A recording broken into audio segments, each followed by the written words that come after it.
Championships are only the beginning. Dynasty Road. Yeah. Which I was thankful for. But Let me ask you this. Is winning the league more important to you than getting the number 1 overall pick? in what? Football? Yeah. Going forward is going to be winning the league. Okay. This year it was kind of like, yeah, let's try to get the number 1 pick. But I don't want to do that every year. I actually want to win. So this league that I'm in, I was under the impression that, so it's a 3-round playoff. There's 12 teams, 6 make the playoffs, 6 are in the consolation bracket. I was in the consolation bracket. I thought that it was based on the number 1 pick is given to the player that wins the consolation brackets, all 3 rounds. Okay, yeah, it's not. No, it just goes by final standings. Oh, that's annoying. So I just asked about it. And in the course of the conversation, the kid who just won the league said that he thought the number 1 pick was more valuable than winning the league. And I disagree with that. I mean, anytime you have a chance to win the league, that's way more valuable. Yes. Well, I guess it all depends. Because in football, winning the league to me is more valuable. In basketball, if I don't win the league and I get to play around and trade and get these crazy guys, that's because I don't know basketball enough to like really buckle down and go do it. I think you do. I know, you keep but saying it's that, but too. Well, true. It's also the patience too. Like it's it's like I sit there and it's like 2 or 3 games and they're doing horrible and I'm like and I'm like, well, they only played a week. Like that's only a football week. It's like it's hard to. I got to get used to that. But so a lot of times, like just playing the game, like making trades, dropping, adding, is sometimes. But getting the number 1, like if we had that in basketball, I would still sit there and say winning the league was more important than get the number 1 pick. Because the number 1 pick can help you, but to what end? Okay, yeah, you're going to get a guy who's in the first round. Yeah. Right? So who got drafted in the first round.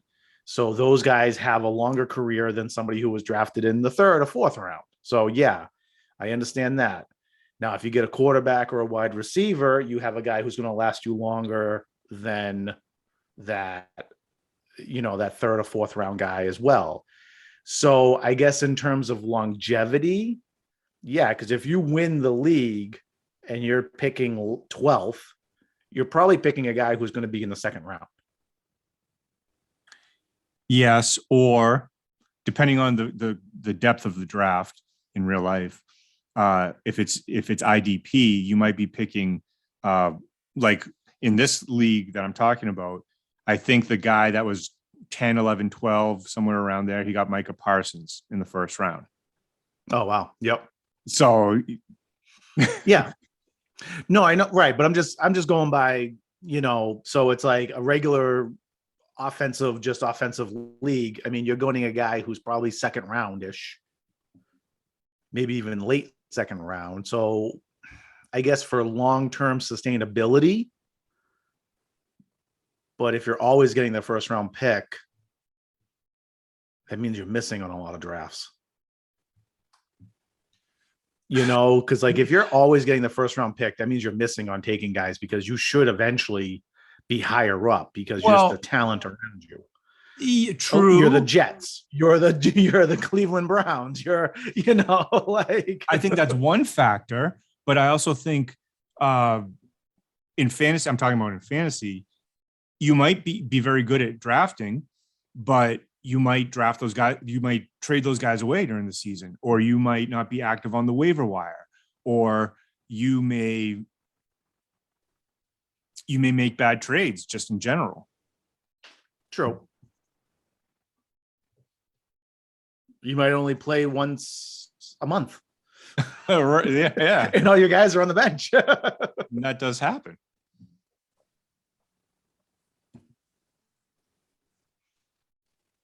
But yeah, because to me, it's like, why? Okay.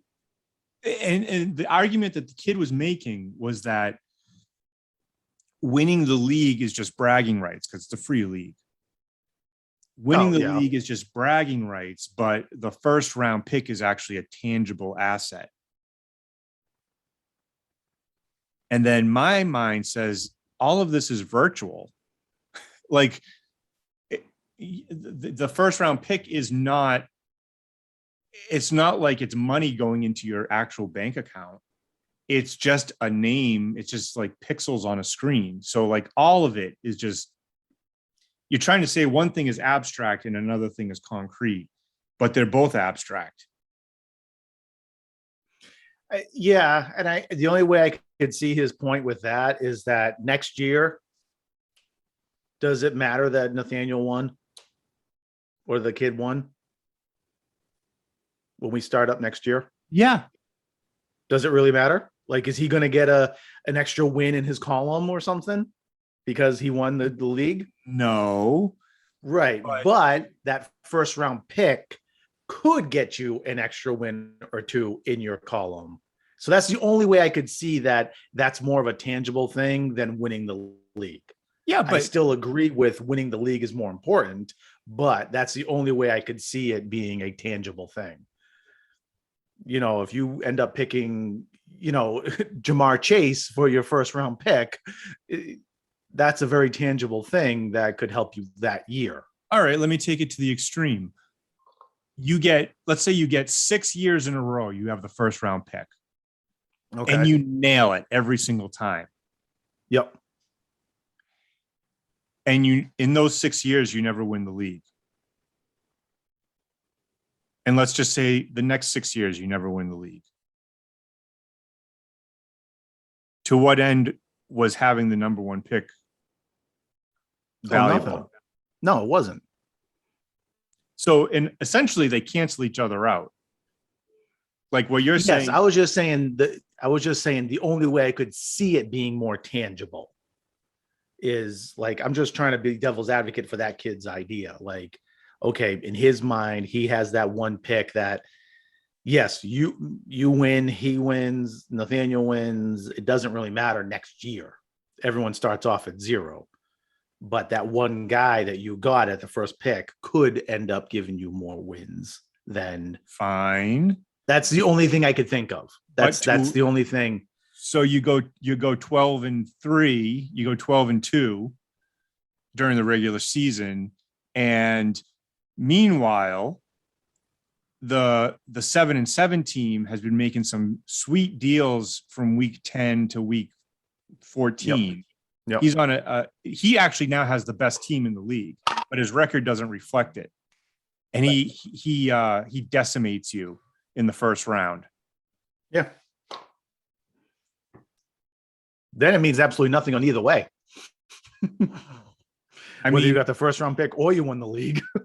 If you were to ask a real player in real life, what do those banners mean when you look up at the banners? Do those mean more than the number of first round picks that they had in their team history? Oh no, the banners mean more. So, because that's what. But again, that's the ultimate end game. Like, but we're playing for free. We're just playing for bragging rights. Like, we're not making money. You know, we don't even have a trophy or anything like that. So it's like. It is just bragging rights. So that's the only way I could see it being a tangible thing. I still agree that winning the league is more important than just getting the number one overall pick. But the only way it's more of a tangible thing is that one player could help you the following year. But then if you get the number one pick next year, this season coming up, this draft, and you pick the right guy and you end up winning the league, you're going to have the best of both worlds. Right. But then you're not going to get the number one pick next year. So then it's still, to me, you play to win the league. I'm following the logic of real life where, let's say in baseball, you come to the trade deadline, your team is let's just say for the sake of argument, it's Red Sox, Yankees, and they both have great teams. They're fighting for the division lead. Yeah. You are definitely a buyer at that point in the season, right? You would think so, yes. But you've got some top prospects in your system, but you have a gaping hole in your team. Like maybe it's a closer,